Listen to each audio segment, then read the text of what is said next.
Item ಯಾವುದೇ ಇರಲಿ try ಮಾಡಿ ಆಚಿ ಚಿಕನ್ ಮಸಾಲಾ. ಸರ್ಕಾರಿ ಕೆಲಸ ಕೊಡಿಸೋದಾಗಿ ಜನರಿಗೆ ವಂಚನೆ. ಖತರ್ನಾಕ್ ದಂಪತಿಯಿಂದ ಕೋಟಿ ಲೂಟಿ ಮಾಡಿರೋ ಘಟನೆ.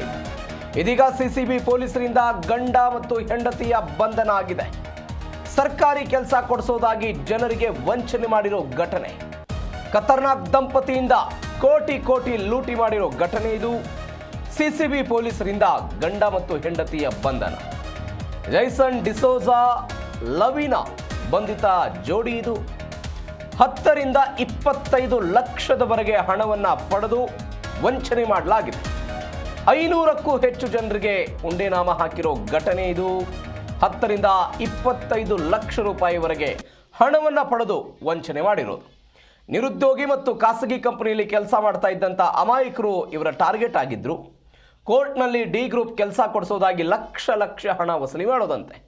ಒಬ್ಬೊಬ್ಬರಿಂದ 10 ರಿಂದ 25 ಲಕ್ಷ ಹಣವನ್ನು ಪಡೆದುಕೊಂಡಿದ್ದಾರೆ, ವಂಚನೆ ಮಾಡಿದ್ದಾರೆ ಅಂತ. 500ಕ್ಕೂ ಹೆಚ್ಚು ಜನರಿಂದ ಹಣವನ್ನು ಪಡೆದಿದ್ದಾರೆ ಈ ಕ್ರಿಮಿಗಳು. 25 ಕೋಟಿಗೂ ಹೆಚ್ಚು ಹಣವನ್ನು ಪಡೆದು ವಂಚನೆ ಮಾಡಿದ್ದಾರೆ. ಗಮನಿಸಬೇಕಾದ ಸಂಗತಿ ಅಂತ ಹೇಳಿದರೆ, ನ್ಯಾಯಾಧೀಶರ ಸಹಿಯನ್ನೇ ನಕಲು ಮಾಡಿ ಆರ್ಡರ್ ಪ್ರತಿ ಅಂತ ನಂಬಿಸ್ತಾ ಇದ್ರಂತೆ ಈ ಕಿಲಾಡಿ ಜೋಡಿ. ಕೆಲಸ ಕೇಳಿದರೆ ನಾಳೆ ನಾಡಿದ್ದು ಅಂತ ಕತೆ ಕಟ್ತಾ ಇದ್ರು. ಕೊನೆಗೆ ಫೋನ್ ರಿಸೀವ್ ಮಾಡದೆ ಕಳ್ಳಾಟ ಆಡಿದ್ದಾರೆ. ಮೋಸ ಹೋಗಿರೋದು ಅದಾದ ನಂತರ ಗೊತ್ತಾಗಿದೆ. ಸಿಸಿಬಿಗೆ ದೂರು ಕೊಟ್ಟಿದ್ದಾರೆ ಸಂತ್ರಸ್ತರು. ಸದ್ಯ ಇಬ್ಬರನ್ನ ಬಂಧಿಸಿ ವಿಚಾರಣೆ ಮಾಡುತ್ತಿದ್ದಾರೆ. ಇತ್ತ ಬಸವೇಶ್ವರ ನಗರ ಪೊಲೀಸ್ ಹಾಗೂ ಪೊಲೀಸ್ ಠಾಣೆಗೆ ಸಂತ್ರಸ್ತರು ದೂರು ಕೊಟ್ಟಿದ್ದಾರೆ.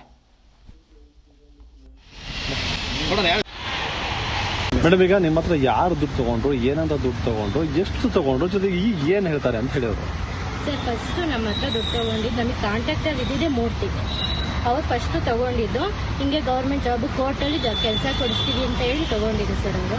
ಆಮೇಲೆ ಸ್ಟಾರ್ಟಿಂಗ್ ನಮಗೆ 15 ಹೇಳಿದ್ರು. ನಾವು 12 ಲಕ್ಷ ಮಾತ್ರ ಕೊಟ್ಟಿದ್ದು. ಅದು ಆರ್ಡ್ರ್ ಕಾಪಿ ಬಂದಮೇಲೆ ಕೊಡ್ತೀವಿ ಅಂದರೆ ಅದು ಅವ್ರು ಕೇಳ್ತಾ ಇರಲಿಲ್ಲ. ನಮ್ಗೆ ಇವಾಗಲೇ ಬೇಕು ಅಂತ ಹೇಳಿ ಅರ್ಜೆಂಟ್ ಮಾಡಿ ಅಮೌಂಟ್ ಕಲೆಕ್ಟ್ ಮಾಡಿದ್ರು ಸರ್. ನೀವು ಎಷ್ಟು ಕೊಟ್ಟಿದ್ದೀರಾ? 12 ಲಕ್ಷ ಸರ್. 12 ಲಕ್ಷ ಯಾವಾಗ ಕೊಟ್ಟಿದ್ದು ಸರ್? ನಾವು 12 ಲಕ್ಷ ಅಂದರೆ 2023 8ನೇ ತಿಂಗಳಿಂದ, ಅಂದರೆ ಆ ತಿಂಗಳಲ್ಲೇ ಫುಲ್ 12 ಲಕ್ಷ ಕಲೆಕ್ಟ್ ಮಾಡಿದ್ರು. ಆ ಇಯರ್ ಒಳಗೇನೆ 2023 ಇಯರ್ ಒಳಗಡೆ ಕಲೆಕ್ಟ್ ಮಾಡಿದ್ರು. ಏನು ಹೇಳಿದ್ರು ಕೆಲಸ ಎಲ್ಲಿ ಅಂತ ಕೇಳಿದಾಗ ಅವರು? ಸರ್, ಒಂದು 3 ತಿಂಗಳು ಸರ್. ಆಗಸ್ಟ್ ತಿಂಗಳು, ಜೂನಲ್ಲಿ ಕಲೆಕ್ಟ್ ಮಾಡಿರೋದು. ಆಗಸ್ಟ್ ತಿಂಗಳಲ್ಲಿ ಅಷ್ಟೇ ನಿಮಗೆ ಕೆಲಸ ಆಗುತ್ತೆ. ಮತ್ತೆ ಆರ್ಡರ್ ಕಾಪಿನ ತೋರಿಸಿದ್ರು. ಒಂಥರ ಆರ್ಡರ್ ಕಾಪಿ ಗ್ರೀನಲ್ಲಿ ಇತ್ತು. ಗೋಕುಲಂ ಗ್ರ್ಯಾಂಡ್ ಹೋಟೆಲ್ ಕರ್ಸ್ಬಿಟ್ಟು ತೋರಿಸಿದ್ರು. ಹೈಕೋರ್ಟಲ್ಲಿ ಜಾಬ್ ಆಗಿದೆ, ಮತ್ತೆ ಸ್ಯಾಲ್ರಿ ಟೈಪ್ ಯಾವ ಥರ ಇರುತ್ತೆ ಆ ಥರ ಎಲ್ಲ ತೋರಿಸಿದ್ರು. ಇದನ್ನ ವಿತಿನ್ 15 ಡೇಸಲ್ಲಿ ನಿಮ್ಮ ಮನೆಗೆ ಇದು ಪೋಸ್ಟಲ್ಲಿ ಬರುತ್ತೆ ಅಂತ ಹೇಳಿದ್ರು. ಅದೇ ದಿವಸನೇ ಮತ್ತೆ ಸಿಟಿ ಸಿವಿಲ್ ಕೋರ್ಟಲ್ಲಿ ವೆರಿಫಿಕೇಶನ್ ಇದೆ ಡಾಕ್ಯುಮೆಂಟ್ಸ್ ಅಂತೇಳಿ ಅವತ್ತೇ ಕರ್ಸ್ಕೊಂಡಿದ್ರು. ಕರ್ಸ್ಕೊಂಡು ಏನು ಹೇಳಿದ್ರು? ಅದು ಏನಿಲ್ಲ ಸರ್, 3rd ಫ್ಲೋರಿಗೆ ಕರ್ಕೊಂಡು ಹೋದ್ರು. ಬಟ್ ಅದು ಕೋರ್ಟ್ ಈ ಕಡೆ ಇದೆ, ಅದು ಹಿಂದೆ ಕರ್ಕೊಂಡು ಹೋಗಿದ್ದು. ಬರೀ ಡಾಕ್ಯುಮೆಂಟ್ಸ್ ಮಾತ್ರ ವೆರಿಫಿಕೇಶನ್ ಮಾಡ್ಕೊಂಡು ಸರ್. ಈಗ ಏನು ಹೇಳ್ತಾರೆ ಕೆಲಸ ಕೇಳಿದ್ರ? ಇವಾಗ ಏನು ಹೇಳ್ತಾರೆ ಅಂತ ಫೋನೇ ಎತ್ತುತ್ತಿಲ್ಲ ಸರ್ ಅವ್ರಿಗೆ. ಯಾರು? ಮೂರ್ತಿನ? ಮೂರ್ತಿ. ಮತ್ತೆ ಮೇನ್ ಯಾರು ಈಗ ಇದರಲ್ಲಿ? ಸರ್, ಮೇನ್ ಅಂದ್ರೆ ಲವಿನಾ ಜೈಸನ್ ಅಂತ ಹೇಳ್ತಿದ್ದಾರೆ. ಆಮೇಲೆ ನಮಗೆ ಕಾಂಟ್ಯಾಕ್ಟ್ ಅಲ್ಲಿ ಸುದರ್ಶನ್ ಅನ್ನೋರು ಮತ್ತೆ ಮೂರ್ತಿ.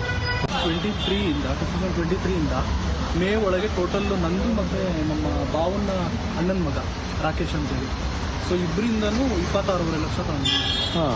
ಸೊ ಅದು ಪಾರ್ಟ್ ಬೈ ಪಾರ್ಟು. ನಂದು 15 ಅಂತ ಹೇಳಿದ್ರು, 14.5 ನಮ್ಗೆ ಕೊಟ್ಟಿದ್ದೀವಿ. ಅವನು 12. ಸಂಬಳ ಏನು ಬರುತ್ತೆ ಅಂತ ಹೇಳಿದ್ರು ಸರ್? SDA ಪೋಸ್ಟಿಗೆ ನನಗೆ ಇದು ಮಾಡಿದ್ದು. ಡಾಕ್ಯುಮೆಂಟ್ ವೆರಿಫಿಕೇಶನ್ಗೆ ಕೋರ್ಟಿಗೆ ಸಹ ಕರ್ಕೊಂಡು ಹೋಗ್ಬಿಟ್ಟು 3rd ಫ್ಲೋರಲ್ಲಿ ಡಾಕ್ಯುಮೆಂಟ್ ವೆರಿಫಿಕೇಶನ್ ಮಾಡಿದ್ರು.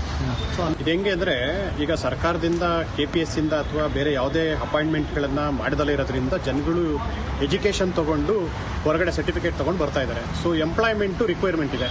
ಸೊ ಯಾರೋ ಒಬ್ಬರು ಈ ಥರ ಇದನ್ನು ಅಡ್ವಾಂಟೇಜ್ ತೊಗೊಳ್ಳೋವಂಥವ್ರು ಏನು ಮಾಡಿದ್ದಾರೆ, ಈ ಜೈಸನ್ನು ಮತ್ತು ಲೆವಿನಾ ಅಂತೇಳಿ ಇವರಿಬ್ಬರು ಗಂಡ ಹೆಂಡತಿ ಇಬ್ಬರೂ ಬೇಸಿಕಲಿ ಫ್ರಾಡ್ಲೆಂಟು, ಜೊತೆಗೆ ಸುದರ್ಶನ್ನು.